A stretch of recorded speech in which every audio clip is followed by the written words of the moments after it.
How did the 12 apostles of Jesus die? Peter.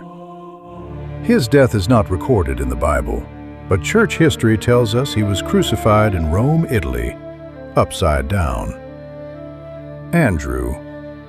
His death is not recorded in the Bible, but church history tells us he was crucified in Patras, Greece, on an X-shaped cross. James, son of Zebedee.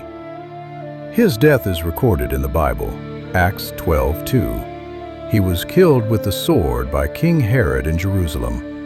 Church history confirms his martyrdom there. John, son of Zebedee. His death is not recorded in the Bible.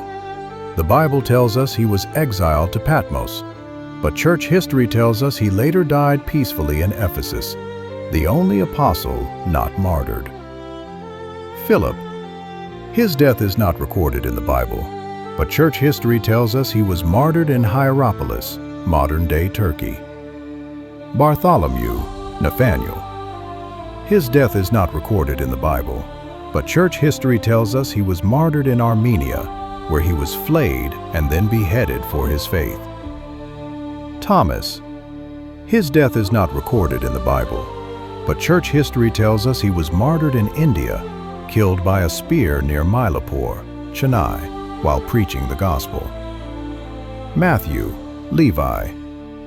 His death is not recorded in the Bible, but church history tells us he was martyred while serving as a missionary, with traditions placing his death in Ethiopia. James, son of Alphaeus. His death is not recorded in the Bible, but church history tells us he was thrown from the temple pinnacle in Jerusalem and then beaten to death.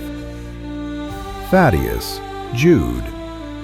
His death is not recorded in the Bible, but church history tells us he was martyred in Persia. Simon the Zealot. His death is not recorded in the Bible, but church history tells us he was martyred, possibly in Persia or North Africa. Judas Iscariot. His death is recorded in the Bible, Matthew 27:5. He died by suicide after betraying Jesus.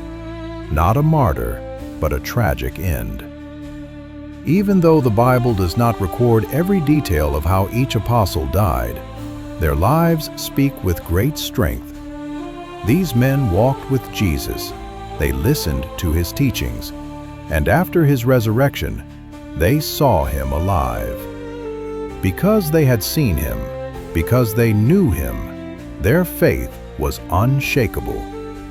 They carried his message to distant lands, and many of them faced persecution and death with courage, not out of fear, but out of deep conviction and love for the one they had known. If this message blessed you, you can subscribe to Word of Life to stay connected. God bless you.